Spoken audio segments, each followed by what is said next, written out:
Hello मित्रों, आप सभी को हमारा इस वीडियो में स्वागत है।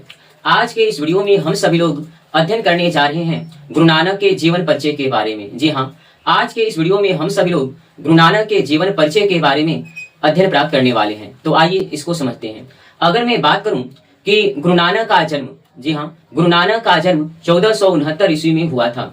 गुरु नानक का जन्म 1469 ईस्वी में, इनके गांव का नाम तलवंडी गांव और जिला लाहौर, और ये लाहौर कहाँ पड़ता है तो पाकिस्तान में पड़ता है। अगर मैं बात करूं कि गुरु नानक के जन्म स्थान को क्या कहा जाता है तो गुरु नानक के जन्म स्थान को नानकाना साहब के नाम से जाना जाता है, और ये नानकाना साहब पाकिस्तान में स्थित है। कहाँ स्थित है तो पाकिस्तान में स्थित है। अगर मैं बात करूं तो गुरु नानक के पिता का नाम कालूचंद खत्री, गुरु नानक के माता का नाम तृप्ता देवी और गुरु नानक के पत्नी का नाम सुलक्षणी देवी था। अगर मैं बात करूं कि गुरु नानक का मृत्यु कब हुआ था तो गुरु नानक का मृत्यु 1539 ईस्वी में। इनका जन्म होता है 1469 ईस्वी में, लेकिन गुरु नानक का मृत्यु कब हुआ था तो 1539 ईस्वी में। ऐसा कहा जाता है कि गुरु नानक का जब मृत्यु होता है तो अपने मुख से, अपनी वाणी से इन्होंने वाहे गुरु का नाम लिए थे। तो याद रखना है, गुरु नानक जो थे मरते समय किसका नाम लिए थे तो गुरु नानक मरते समय वाहे गुरु का नाम लिए थे।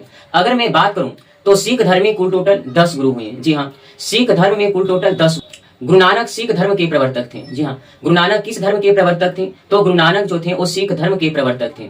अगर मैं बात करूं कि सिख धर्म में कुल टोटल कितने गुरु हुए तो सिख धर्म में कुल टोटल 10 गुरु हुए, और जो कि 3 गुरुओं के नाम एग्जाम में पूछता है। तो के पहले गुरु कौन थे? जी हाँ, सिखों के पहले गुरु कौन थे तो सिखों के पहले गुरु थे गुरु नानक। सिखों के 5वें गुरु कौन थे तो सिखों के 5वें गुरु थे गुरु अर्जुन देव। और सिखों के 10वें गुरु कौन थे तो सिखों के 10वें गुरु थे हमारे गुरु गोविंद सिंह। जी हाँ, तो पहले गुरु का नाम गुरु नानक, 5वें गुरु का नाम गुरु अर्जुन देव और 10वें गुरु का नाम गुरु गोविंद सिंह था। और गुरु गोविंद सिंह का जन्म कहाँ हुआ था तो पटना में हुआ था।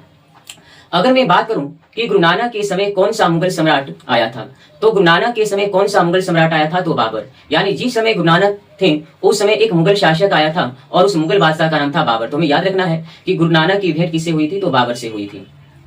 अगर मैं बात करूं कि गुरु नानक अपनी कविता में किस भाषा का प्रयोग किए हैं, गुरु नानक अपनी कविता में किस भाषा का प्रयोग किए हैं तो पंजाबी और हिंदी भाषा का प्रयोग किए हैं। जी हाँ, गुरु नानक अपनी कविता में पंजाबी और हिंदी भाषा का प्रयोग। भक्ति धारा 2 प्रकार के होता है। जी हाँ, भक्ति धारा 2 प्रकार का होता है। एक होता है हमारा शगुन भक्ति धारा और एक होता है हमारा निर्गुण भक्ति धारा। तो ये गुरु नानक किस भक्ति धारा के कवि थे तो गुरु नानक निर्गुण भक्ति धारा के कवि थे। जी हाँ, गुरु नानक जो थे ये निर्गुण भक्ति धारा के कवि थे।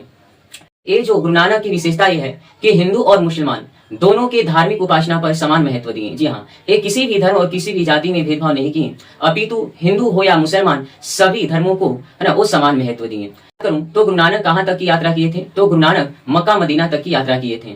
गुरु नानक मक्का मदीना तक की यात्रा किए थे। गुरु नानक ने बहुत सारी किताबें लिखी, जैसे कि आशा दीवार, जपू जी, रहीरा, सोहिला। जी हाँ, गुरु नानक ने बहुत सारी किताबें लिखी। उनकी किताबों का नाम कुछ इस प्रकार से है, आशा दीवार, जपू जी, सोहिला और रहीरा।